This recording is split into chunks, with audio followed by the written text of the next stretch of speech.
Hey everyone! Welcome back to Financial Futures, where we dive deep into everything related to your financial well-being. Today, we're unpacking an incredible advocate for increased Social Security benefits, Representative John Larson. Get ready for a breakdown of some of the most critical discussions around Social Security reform. Now, 2023 was supposed to be the year for Social Security reform, but unfortunately, not much changed. However, as we gear up for an election year, there's hope for better things to come, especially regarding increased Social Security benefits. Let's tune in to a significant video clip featuring Representative John Larson, where he champions for these crucial benefits. Mr. Smith. Mr. Larson, you're recognized for 5 minutes.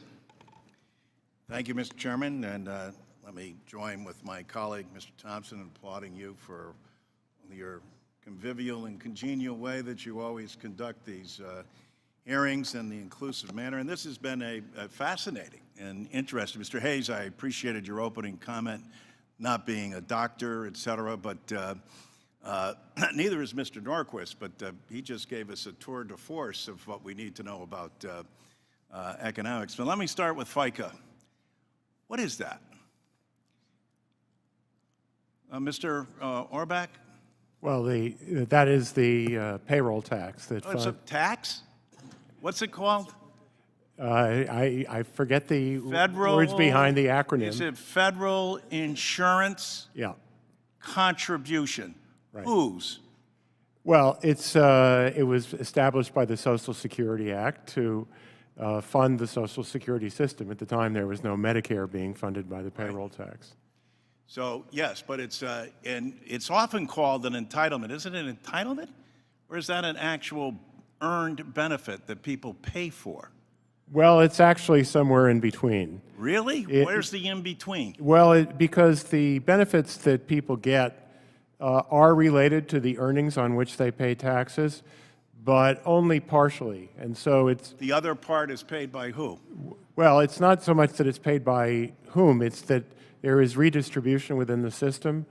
Earners who are in the higher end of the payroll of the income, labor income distribution, receive lower benefits. It was a way to balance out our capitalistic system after the Great Depression, and people saw what happened to individuals. And a way for us to make sure that in a system like ours, where we want to encourage people to go out and be entrepreneurial and invest, et cetera, then through no fault of their employees, when people fall through the cracks, that there was something there to protect and save them. When do you think the last time was Congress enhanced Social Security? Well, to my knowledge, Social Security hasn't really changed since 1983. Since 1971, actually. It did change. They did make some changes in '83, but they didn't enhance it. What they did is they moved to raise the age. And do you know, how many people know that for every year you raise the age, that cuts your Social Security benefit by 7%? So, and now we're taking great faith in the fact that we're living longer. So yeah, we're living longer and we're gonna live on less? 21% across the board cuts have been proposed by our colleagues on the other side in a system that hasn't been enhanced, that preserves capitalism. How so? Well, first of all, where do people who get Social Security checks spend their money? Right back in their district, right back in their home economy. And where are they? Where do you find them on that scale? They're usually, for the most part, the most neediest in our society that have to do this. And we're proposing cutting these benefits from people, not enhancing them with money that they're going to spend right back in the economy. We're also proposing in our bill to give 23 million Americans a tax cut. Why? Because we agree with what you say, especially when the poor people get it. They actually invest it right back in their community. What a great thing during this time of economic development and uncertainty after a pandemic, and with regard to everything that's going on in the world as it relates to inflation. What a way for the little person to be able to help that. So now, Mr. Hayes, the fair tax, I have to say, it doesn't look as though it's going to help out an individual on Social Security. So I wanted to ask Dr. Berman, whether or not, and I'll give you a chance to respond, because whether or not this, what would how would the Social Security be replaced by the fair tax? What would it do? How would you compensate for that? Well, fair tax would be, like actually any consumption tax, would be a big hit on retirees overall, although those on Social Security would be better off because their benefits are adjusted for inflation. People close to retirement age could have a big hit because basically their real wages would go down. So the wage base on which their benefits are calculated would now be a lot less valuable. And Mr. Hayes, I took you sincerely, so how would you correct that? Well, first of all, Would you end the Social Security program? absolutely not. Okay. It's funded through the fair tax. When you look at the components of the 23%, which is the inclusive rate, like you do every other tax that you pass, Right. what Wait a minute, you've got is that a is tax or is that an insurance policy, Social Security? it's an policy that's been agreed upon. I am on it. I don't want to lose it. You may be on it or soon, and you don't want to lose it, and most of the people that get it need it.